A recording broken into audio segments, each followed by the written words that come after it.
നമസ്കാരം. Truth vision ന്യൂസിലേക്ക് സ്വാഗതം. ഏരൂർ ഗ്രാമപഞ്ചായത്ത് നൽകിയ നിർദ്ദേശത്തെ തുടർന്ന് മനുഷ്യജീവന് ഭീഷണിയായ കാട്ടുപന്നികളെ വെടിവെച്ചു കൊന്നിരുന്നു. വിളക്കുപാറ കമ്പത്തടത്തിൽ പള്ളിക്ക് സമീപമാണ് കാട്ടുപന്നിയെ വെടിവെച്ചു കൊന്നത്. തുടർന്ന് നിയമപ്രകാരം പന്നിയെ കുഴിച്ചുമൂടുകയും ചെയ്തു. ഇതിന് പിന്നാലെ രാത്രിയോടെ കുഴിച്ചുമൂടിയ പന്നികളെ കുഴിതോണ്ടി പുറത്തെടുത്ത് ഇറച്ചിയാക്കി വിൽപ്പന നടത്തിയ സംഘത്തിലെ പ്രധാനിയെ അഞ്ചൽ വനപാലകർ പിടികൂടി. ഏരൂർ വിളക്കുപാറ കമ്പകത്തടം മഞ്ജു ഭവനിൽ ജോബിൻ എന്ന ജിബിൻ ജോസഫ് 43 പിടിയിലായത്. കൂട്ടാളി കറുപ്പയ്യ സുരേഷ് എന്ന സുരേഷ് ഒളിവിലാണ്. കഴിഞ്ഞ ദിവസമാണ് കമ്പകത്തടം പള്ളിക്ക് സമീപം അപകടകാരികളായ കാട്ടുപന്നികളെ കണ്ടെത്തിയത്. നാട്ടുകാരുടെ പരാതിയെ തുടർന്ന് ഗ്രാമപഞ്ചായത്ത് പന്നികളെ വെടിവെച്ചു കൊല്ലുവാൻ ഉത്തരവിട്ടു. ഇതിന്റെ അടിസ്ഥാനത്തിൽ തോക്ക് ഉപയോഗിക്കുവാൻ ലൈസൻസ് ഉള്ള വിളക്കുപാറ സ്വദേശി ദാനിയേലിനെ പഞ്ചായത്ത് അധികൃതർ ചുമതലപ്പെടുത്തുകയും ചെയ്തിരുന്നു.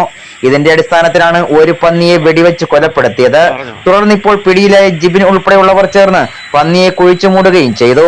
എന്നാൽ അധികൃതർ പോയതിന് പിന്നാലെ ജിബിനും സംഘവും സ്ഥലത്തെത്തുകയും പന്നിയെ പുറത്തെടുത്ത് മറ്റൊരിടത്തേക്ക് കൊണ്ടുപോവുകയും ഇറച്ചിയാക്കി മറ്റുള്ളവരിൽ എത്തിക്കുകയുമായിരുന്നു.